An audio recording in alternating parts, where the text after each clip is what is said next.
दोस्तों, इस चैनल पे हमने आपको एक से बढ़कर एक दानवों के बारे में बताया है। ऐसे दानव जिनमें कुछ का उल्लेख किताबों में किया गया तो वहीं कुछ के ऊपर फिल्में बनाई गई जो कि लोगों के बीच काफी मशहूर हुई। भले ही इन दानवों का परिचय अलग अलग रूप से किया गया हो, लेकिन एक बात जो इन सभी दानवों में समान है कि यह सभी काफी डरावने और खतरनाक दिखाई देते हैं। फिल्मों और किताबों में इन्हें इतने खतरनाक रूप से दिखाया गया है कि एक फिक्शनल मॉन्स्टर होते हुए भी लोगों ने इन पे विश्वास करना शुरू कर दिया। और कुछ लोगों का तो मानना है कि यह सभी दानव असल में भी धरती पे मौजूद हो सकते हैं, क्योंकि समंदर का ज्यादातर हिस्सा आज भी खोजने को बाकी है। लेकिन सोचने वाली बात तो यह है कि क्या होता अगर ये जीव न केवल असल में मौजूद होते बल्कि इनके बीच भयंकर लड़ाई हुई होती, और यह लड़ाई ऐतिहासिक हो जाती अगर लड़ने वाले दानव और कोई नहीं बल्कि एक कुथूलू और गॉडजिला होते। सोचिए क्या दृश्य होता अगर हम कुथूलू और गॉडजिला को लड़ते हुए देखते। एक तरफ होता कुथूलू जिसे समंदर की गहराई में पाए जाने का दावा किया जाता है, वहीं दूसरी तरफ एक गॉडजिला होता, ऐसा विशालकाय जीव जिसे दानवों का राजा माना जाता है। तो कौन जीतता अगर कुथूलू और गॉडजिला के बीच भिड़ंत हो जाती? आप भी कमेंट करके ज़रूर बताएं। कुथूलू एक ऐसा जीव माना गया है जो कि हमारी धरती का नहीं बल्कि दूसरे ग्रह से आकर धरती के समंदर की गहराइयों में बस गया। इस दानव का सबसे पहला उल्लेख HP लवक्राफ्ट नामक लेखक ने अपनी किताब द कॉल ऑफ कुथूलू में किया। वहीं दूसरी तरफ गॉडजिला से कौन परिचित नहीं है। इस जीव को इसके विशाल शरीर के कारण दानवों का राजा माना जाता है। गॉडजिला को सबसे पहले साल 1954 में जापान की एक फिल्म में दिखाया गया, जहां गॉडजिला को ज्यादातर मानवों की रक्षा करने वाला और धरती को बचाने वाला दिखाया गया है। वहीं दूसरी तरफ ऐसा माना जाता है कि कुथूलू आज भी समंदर की गहराई में कैद है, और जब तक कोई व्यक्ति कुथूलू के द्वारा बनाए गए शहर रिले को ढूंढ नहीं लेगा तब तक कुथूलू एक श्राप के तहत समंदर में ही कैद रहेगा। लेकिन एक बार वे किसी तरह से आज़ाद हो जाए तो वे धरती को तहस नहस कर देगा। यानी कि अगर गॉडजिला और कुथूलू इस धरती पे एक ही समय पे मौजूद होते तो दोनों आपस में जरूर भिड़ते, क्योंकि कुथूलू धरती का विनाश चाहता है, वहीं गॉडजिला हमारी रक्षा के लिए खड़ा होगा।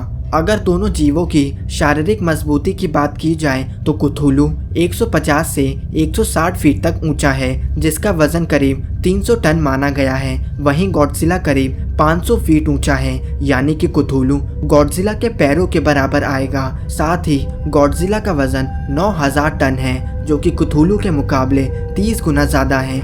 यानी कि अगर शारीरिक ताकत की बात की जाए तो कुथूलू का गॉडजिला के सामने टिकने का कोई चांस नहीं। गॉडजिला ने अगर एक बार कुथूलू को अपने जबड़ों से पकड़ लिया तो कुथूलू का काम वहीं तमाम हो जाएगा। लेकिन गॉडजिला के लिए ऐसा करना इतना भी आसान नहीं होगा।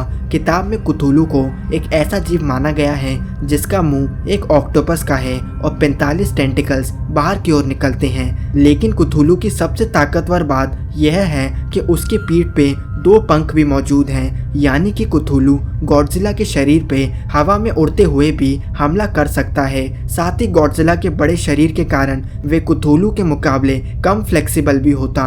गॉडजिला की सबसे बड़ी ताकत उसके मुंह से छोड़ा गया एटॉमिक ब्लास्ट है। जैसा कि हमने आपको गॉडजिला वाली वीडियो में बताया है कि गॉडजिला का शरीर इतना बड़ा इसलिए है क्योंकि इस जीव को कभी खाने की कमी नहीं होती, क्योंकि यह दानव न्यूक्लियर एनर्जी एब्जॉर्ब करके अपना पेट भरता है और यही एटॉमिक एनर्जी वे अपने मुंह से फेंक सकता है। यानी कि कुथूलू उड़ते हुए गॉडजिला पे हमला कर सकता है, वहीं गॉडजिला अपने एटॉमिक ब्लास्ट की मदद से कुथूलू को हवा में गिरा सकता है।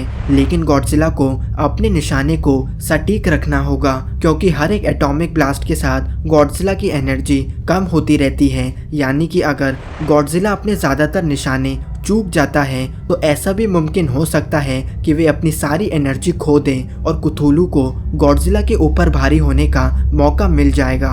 साथ ही कुथूलू की ताकत यहाँ खत्म नहीं होती।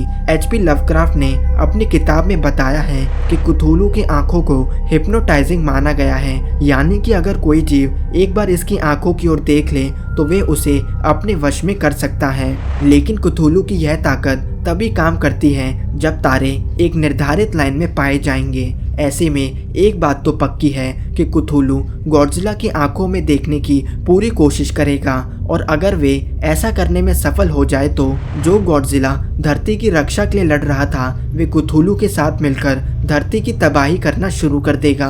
इन सभी बातों से एक बात तो स्पष्ट है कि अगर तारों की अलाइनमेंट और बाकी सब हालात कुथुलू के पक्ष में होती हैं तो इस लड़ाई में कुथुलू ही विजेता होगा। लेकिन अगर ऐसा नहीं होता है तो निश्चित रूप से गॉडजिला ही कुथुलू पे भारी पड़ेगा। तो दोस्तों, आप क्या सोचते हैं इन दोनों जीवों में से कौन जीतेगा?